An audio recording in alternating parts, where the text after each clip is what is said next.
Are you talking about something to do with the vehicles that are in the ring? So Saturn, yes, yeah, really. So I was behind closed doors for some time. My clearance was way above top secret. So can you tell us, are you able, when you say things are getting critical, are you talking about something to do with the vehicles that are in the ring? So Saturn, yes, yeah, really. So when you say things are getting critical, are you talking about something to do with the vehicles that are in the ring? So Saturn, yes, yeah, really. So I was behind closed doors for some time. My clearance was way above top secret. So can you tell us, are you able to tell us your title when you were working in this sort of division behind 3 doors? No, I have probably 3 or 4 pages of titles. I don't know which one I'm going to land on, and I can tell things when I mean things. The conditions are getting critical, and I find that some scientists also think that, and so I think when I do publish that group anyway will agree with me wholeheartedly. People got to be made to understand that those things are real high. I'm Carrie Cassidy from Project Camelot. We are here with Norm Bertram. He was with NACA, which that was the early precursor of NASA, and he also worked for Ames Research. He has also worked for Lockheed Martin as well, and just Lockheed. I left Lockheed before it turned lucky. Oh wow, okay, we're going back in time here. Okay, that's all fine. It's got to be accurate. Yeah, know you're somebody, absolutely.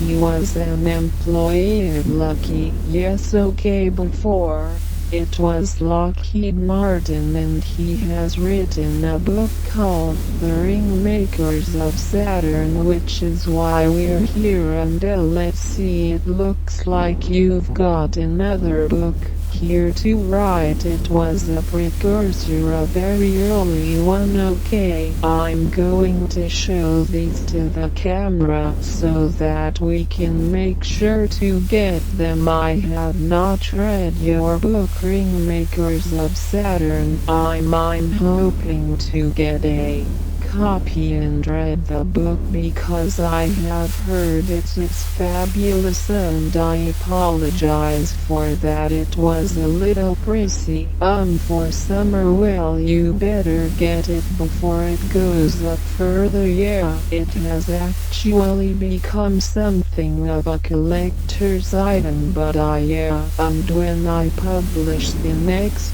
time, it'll be like $1,000. Oh my god, isn't that amazing? Yeah, I've already sold one. That where I certified my signature. It certified the book $250. Really? Yeah, alright. Well, so it gives you an idea, or in the presence of a semi-celebrity or a celebrity in the scientific community. I guess in a certain sense I've been around quite a while in the scientific community. Yes, okay, so to kind of start off with, how old are you? Do you mind saying? Well, I always say, would you like to guess? No, I've heard you're around 80, but I don't know. No, in 6 weeks I will be 91.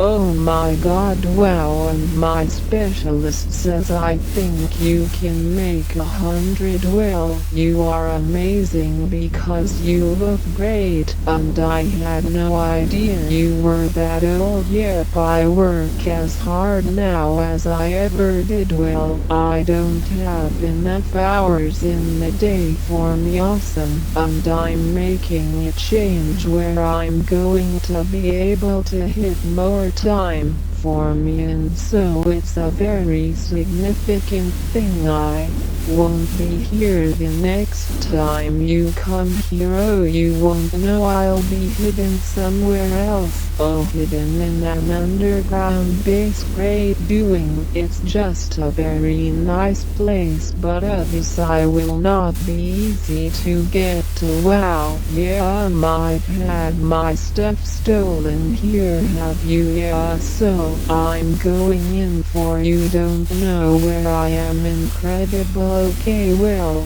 that's very interesting, and right now we're in Los Altos Hills, and we are actually in your home, and thank you very much for having us here. Well, you're welcome. My wife and I always enjoyed it, and I designed the whole. It's a lovely area, and it's a lovely home. Thank you very much. And it's been very exciting trying to get here. I wanted to interview you almost a year and a half, 2 years ago, and unfortunately at that time your wife had passed on, and so you took some time. Obviously, we're on our way to the Sacramento UFO conference, and so this was right on the way. Yes, and so it was very kind of you to let us come into your home. I'm glad that you're here. Thank you. So what I'd like to do is have you introduce yourself and your background, because obviously I've been getting a number of things wrong, because well, you got it right now, and the point I think you're interested in is how did I ever get interested in this? Well, I've got lots of questions, but we could definitely start with that. But first, before you do that, what I want you to do is I want you to talk about your background. I want you to talk about sort of how you made your career progress, I guess you would call it, in the scientific community. Okay, well, it was at the time of the war, and I was with Douglas Aircraft, and I was on the drawing board designing turrets for a wider airplane, and it had to be heated. Then the department manager showed up one day, and he asked my boss, is there anybody here that would like to come up? No, I need somebody bad fast.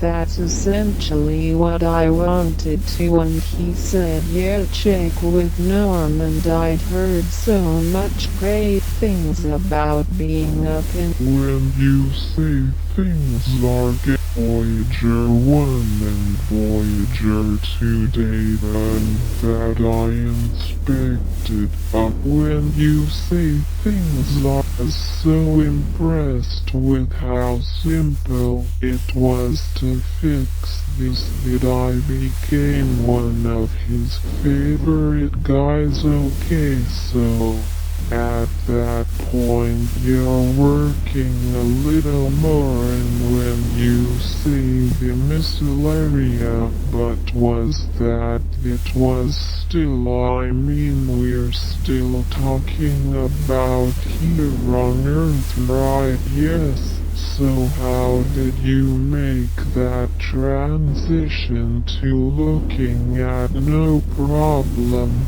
The equations are the same airplane-wise as the missile, okay, and as a rocket as well, right? So did you, I mean, I'm really not sure, but did you work on the shuttles? No, that was after, that was later. Yeah, so what was the politics that created when from NACA to NASA, because you must have been around right during the transition, right? The idea of space was coming into the picture. NACA was the National Advisory Committee for Aeronautics, so how do you fit it in? Well, we'll just invent another organization and we'll call it NASA, National Aeronautics and Space Administration, so they get both of them. But in a sense, when you were at NACA, because you rode the ring makers of Saturn, so at some point you were already looking out to the stars, right? So if this organization was just called National Aeronautics, what was it? An organization, NACA, International Advisory Committee for Advisor, okay, but they had to go into space before it became NASA, didn't they? Deal with the only one that went into space before paying NASA was the missile I worked on in Mimas. Oh really? Yeah. Where did the missile go? Where was it supposed to go? Were you shooting it? So we'll see. We're firing it from Cape Canaveral and out over the ocean, and make sure that we didn't land on any land down in there anywhere right above. You know that was really the early years, okay? So you're working for NACA. When did you write the book? I wrote it in 1981. I believe it was. Had you left NACA when you wrote the book? Yeah. How long? I don't know anyone. Approximately when did you leave NACA? I guess it was like it had to be a Lockheed. In this case, I think it was 1659, something like that. Wow, so you wrote Ringmaker Saturn a couple years, you know, like 20 years later. The Voyager 2 had finished its flight, and I had Voyager 1 and Voyager 2 data, and that I inspected and studied for quite a while, and that's when I wrote the first book. And I was so surprised at what I found that it took me like the 4 years to get the book published, because I wasn't sure that what I had was really right, and so I looked in many articles in books.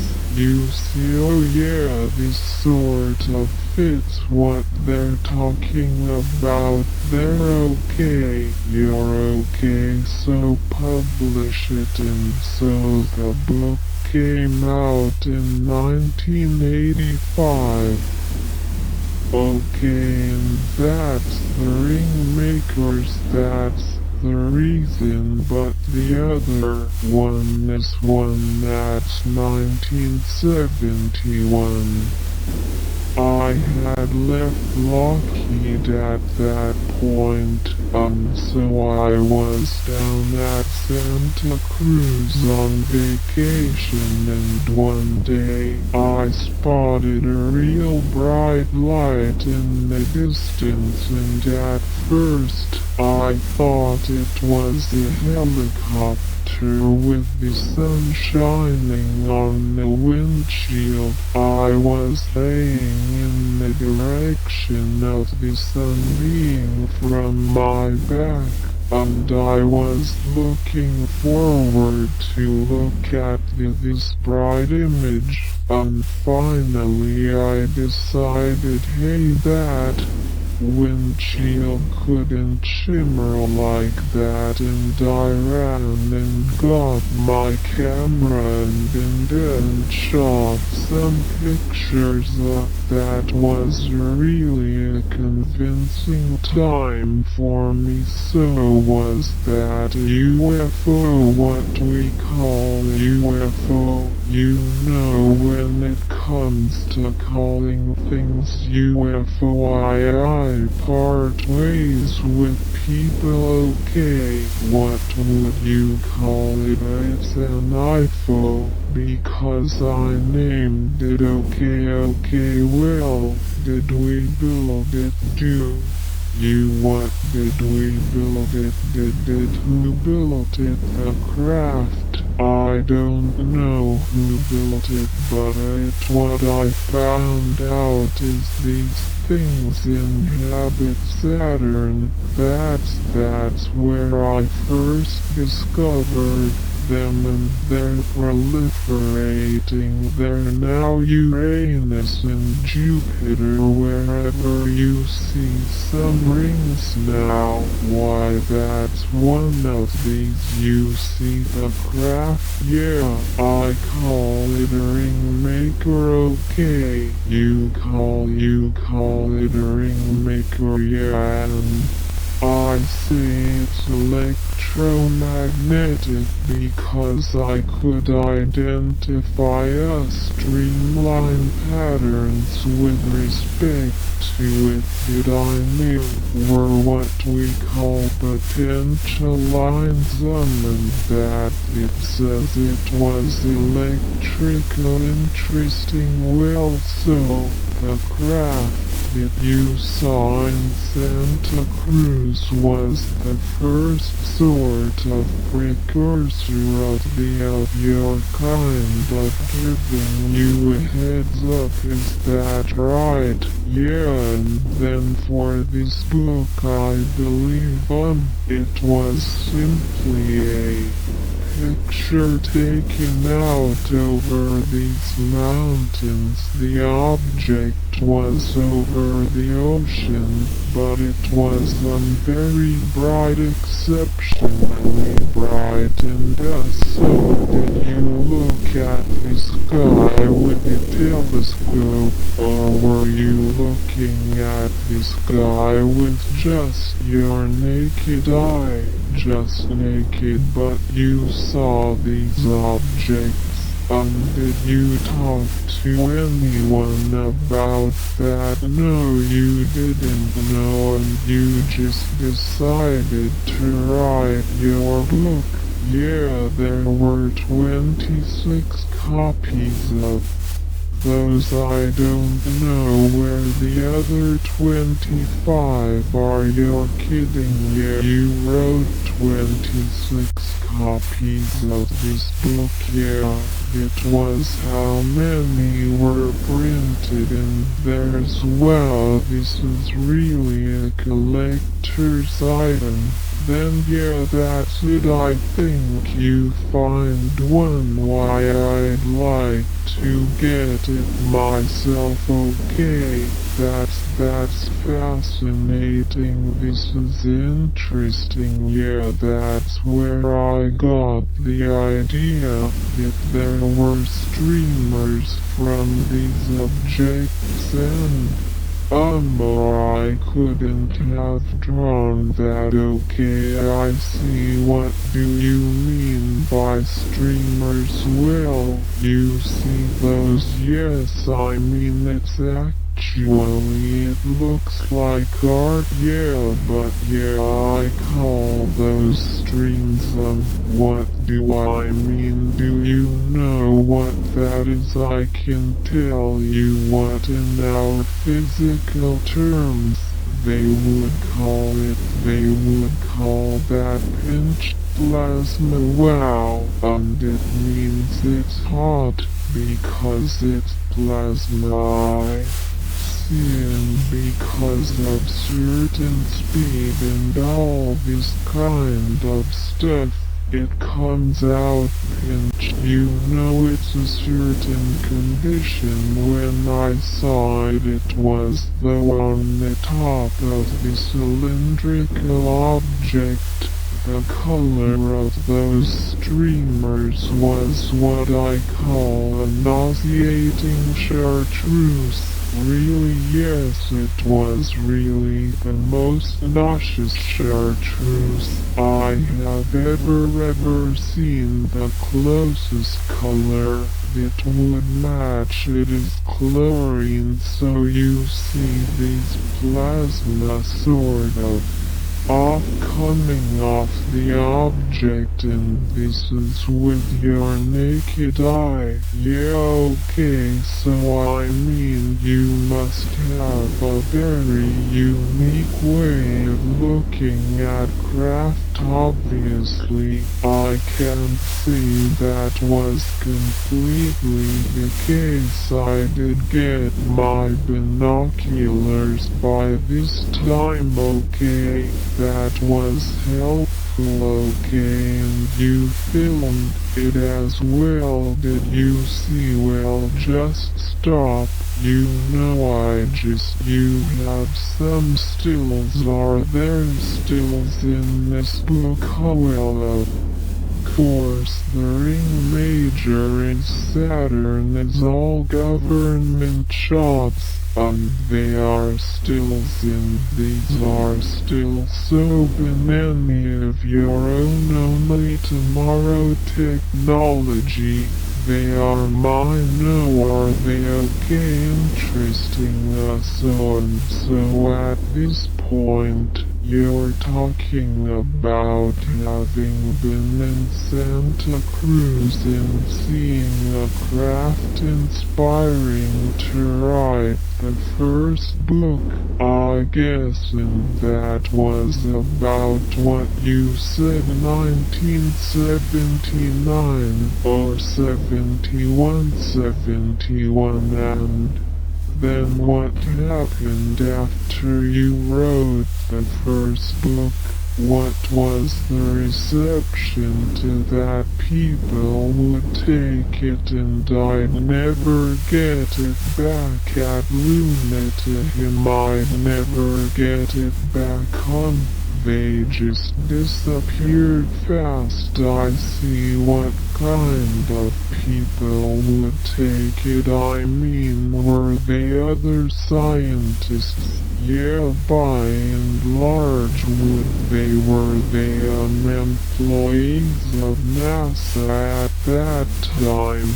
By then NASA was formed, right? Well, it's just people that I knew, my colleagues here and there. Okay, so you went from Ames Naka, then to Lockheed, right? Yes, but at that point, when you went to Lockheed, was it turning into NASA at that point? When I left, the answer yes. When I left Naka, you know it was only months before it became NASA. Yes, okay, and why did you leave Naka? Well, I think it was because music. The fellow that sent me the app, I thought I should be down there. He said, hey, this is the kind of thing you've been doing there and you should be here, and he was so right. Also, the organization that sent you the application from Southern California was Lockheed. The fellow that sent me the application formerly worked at Lockheed. I see. So was it Lockheed Skunk Works that you had? No, I haven't been in there. I don't. You haven't? No. Do you never met a Ben Rich? No, I have never met him. I have met some guys that have worked in there, and they've told me stories about that, but I've never met him. So the division of Lockheed back then that you worked for, was it top secret, or was it just in the public domain? When I worked at Lockheed, I had documents that were indeed top secret. Really? Wow, oh yeah. And then I went through the first generation of the Polaris underwater launch vehicle, and then I got tapped to go behind closed doors. Oh, you did? Yeah. And I was there for until I got claustrophobia. You got claustrophobia? Yeah, I had to go through 3 doors to get to my desk. And this is in Southern California. No, it turned out to be up here. They moved Lockheed because I know Lockheed was in Sunnyvale, right? Yeah, but it started out down there. I see. So I was behind closed doors for some time, and my clearance was way above top secret. Okay, you know who Bob Dean is? Yes. Have you ever talked to him one-on-one? I've talked with him. Yes, he believes what I put here is. Yes, that is correct, and I agree with him. And well, I just wondered, because he has a pretty high.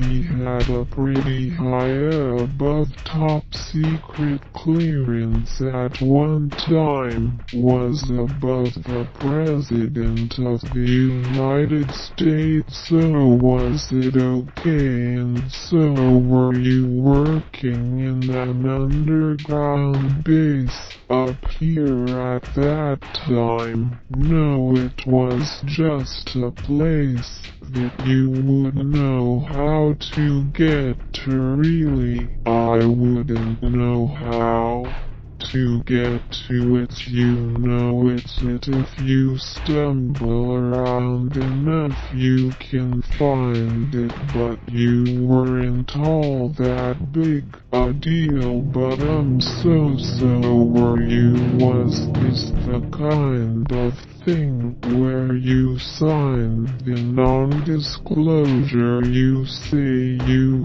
had to go through 3 doors to get 2 years. Yeah, I had to sign my life away for 30 years. Wow, is it still in effect right now? No, so could you tell me anything? No, you can't. Why, what would happen? I'd prefer not to find out.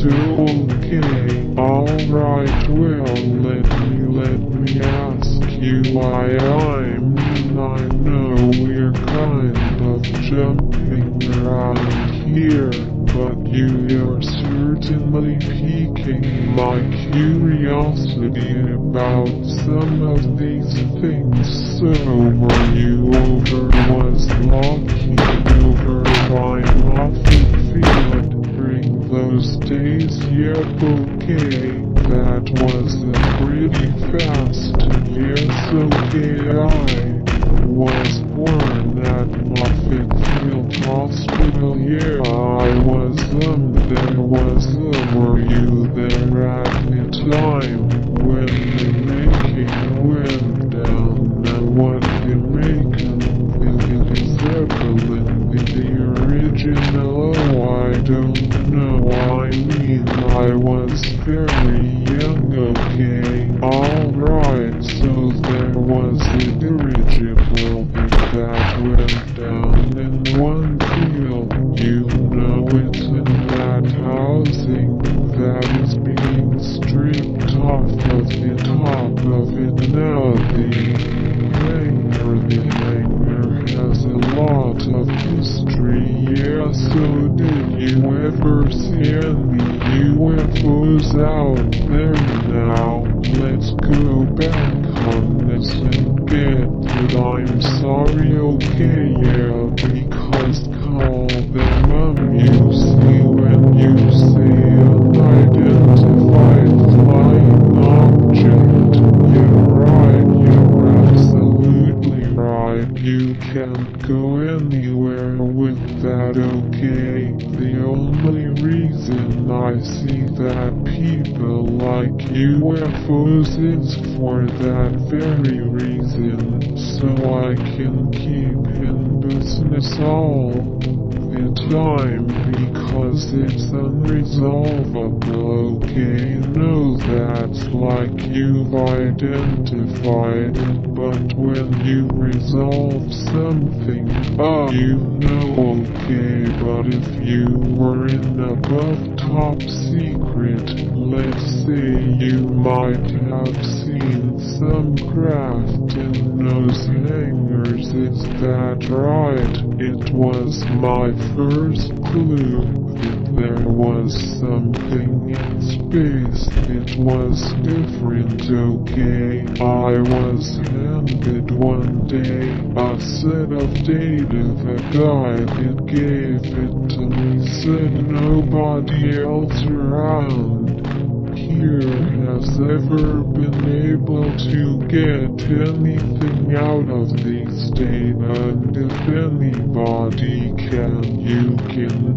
So I went through it and I found this one spot of data that really looked interesting, and I slugged through plotting it up. It was quite a difficult test to draw the picture of that, and when I got it, you could tell it was something strange. Oh wow, so let me ask you this, can you tell me that you actually saw these things on the ground at all? Were they in location? I didn't at that time. I have seen one on the ground in Antarctica. You have not personally image of one, which I wish I'd cut out right. So these things could come in real low. Yeah, they're all sizes. It's the same deal as airplanes. You know, they're cups and all that kind of writing. So when you're talking about the craft in the rings of Saturn, you're talking about something huge, right? Yes, much bigger than we could even conceive of. I understand. What is it? I don't know. Was it 70,000 square feet. I could, in looking down on the rings, I could see parallel lines crossing the ring. All the rings at once. That's about as long as you can get them. That's incredible, but I could tell that those lines demarked the outside of an object, and that's how I came up with the scale I presented there of different lengths of these things. Okay, so at this time, though you've written the first book on you're working above top secret, you say you've got claustrophobia, and at that point you hadn't written Ringmakers of Saturn. That's right, and you start to stumble on some of the information that eventually I didn't start anything with the book until after Voyager 1 and Voyager 2 flew okay, but did you back in those days you already were sort of clued in that there were exactly. That's why I started looking at anything I get a hold of them. This turned out to be just 35mm slides that Caltech had released to the public distributor down there, and so I got just these small little slides, and but you at the time that you got that you were not employed with anyone, is that right? Yeah, I was on my own. Yeah, I knew eventually I had to do that, so you see, so you sort of saying when you say you got claustrophobia, I don't know what that means. Do you mean that you became sort of tired of working in this above top secret area? Yeah, no, not tired, and it was very exciting. I got to see everything. It went on all over the world. Well, nothing much has changed. Yeah, I don't know. Or were you threatened? Were you know what did you have friends who were leaving the employee of Lockheed at that time, and was there some incident that happened that made you want to leave? No, it wasn't that. Let's just say that you're confined to one room day after day, year after year, same walls.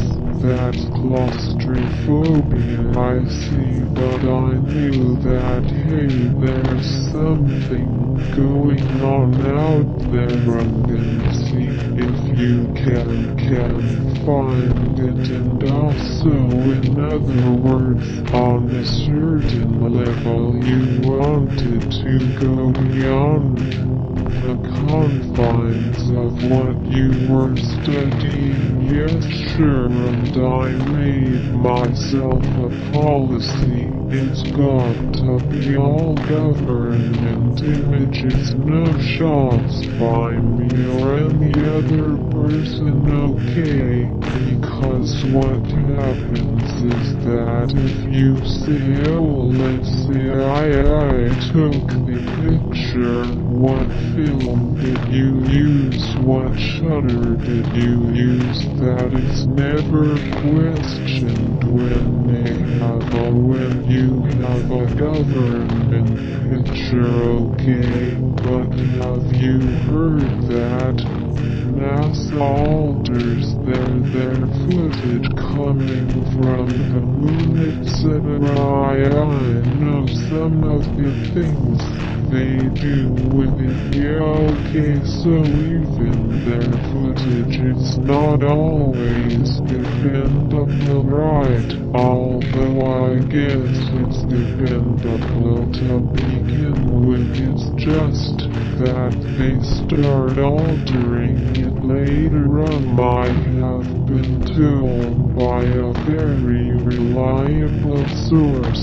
He asked me what camera did I get that image from on the moon. I said Hasselblad, and he said that's right, music. He says I thought we darkened it enough to that you wouldn't find it fine. Oh yes, so you were finding things that they didn't. They thought they covered up, yeah, incredible. Yes, yeah, it must have been a lot of fun in disguise as well. I suppose you want me to go out and tell everybody about that. I said, no, I don't embarrass you. It doesn't make any difference to me. Whatever you want to do is fine with me. I'm just saying I found what you saw, okay? What about the Mars footage? The people that look at that, I wonder sometimes how in the world they can say what they do, because you can find a lot in that footage. Oh yes, no question. So do you got your own photographs that you got from the government that you then were able to, sort of look at and keep in sort of pristine condition?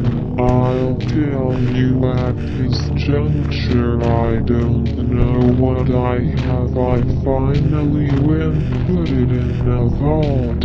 The people claim nobody can get in here, including the government, but unfortunately somehow somebody did. Oh, really? Yeah, and what they do, like I have someone on a laptop, someone was just on discs and so forth, they garble it. They run it through something and they garble it so it's no longer, and sometimes there's just nothing on there, and I know that there should be something, but there's nothing, so I don't know how much of the early stuff I can put together. What I do know is I can put together at any time, okay, so I don't need that old stuff. You can tell people, really, yeah, I don't need it because you're familiar with the landscapes, where things. I'm familiar with the landscape, I know pretty much what's going on, okay? So well, that's very tantalizing us. So at this point, you learn quite a bit. You were very respected, I imagine, when you left even above top secret, right? You left employee of Lockheed in good terms, or not good terms. Yeah, I was respected there.